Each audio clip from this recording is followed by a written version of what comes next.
Greetings. Let us learn some basic concepts of stricture dilation.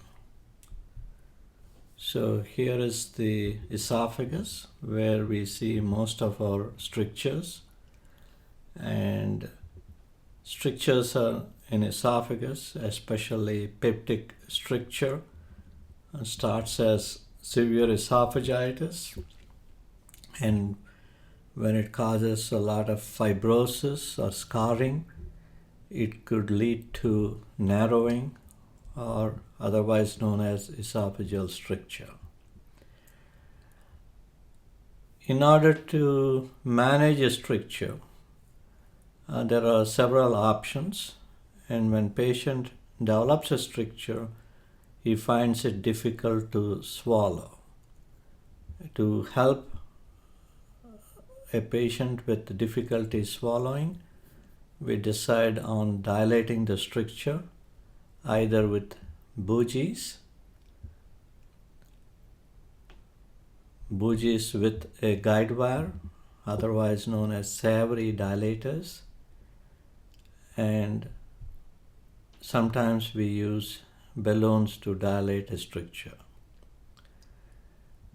Whether we use a bougie with a guide wire or a balloon depends upon the nature of the stricture. So let us see what happens when we pass a bougie. It tries to create a force and disrupts the stricture and dilates the stricture. Whether bougie has a wire or no wire, the mechanism of dilation is similar. In this case, you see a bougie with a guide wire. The guide wire helps the bougie to go along the guide wire so as to avoid the risk of coiling above the stricture or causing perforation, especially when we deal with a tight stricture. Another way to dilate a stricture is to pass a balloon and inflate the balloon to dilate the stricture. So we've learned about what is a stricture, what are the different ways to dilate a stricture, either with a bougie with a guide wire, or a balloon. Next, let us look at and learn about the types of stricture.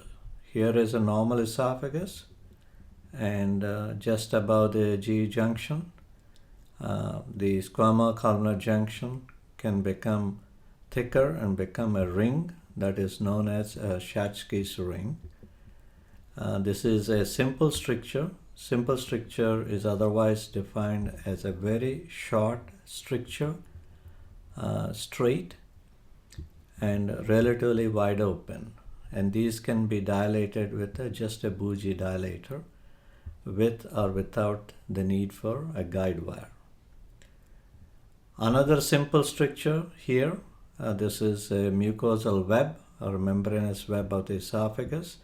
Again, a simple stricture because it's short, got a relatively wide opening, and could be dilated with a bougie dilator, with or without a guide wire. Here you see a tight stricture, very narrow. This is a peptic stricture. A tight stricture is a complex stricture. A stricture that is angulated without a straight course and you can't see through the stricture is again a complex stricture. And if there is an ulceration, again it is a complex stricture.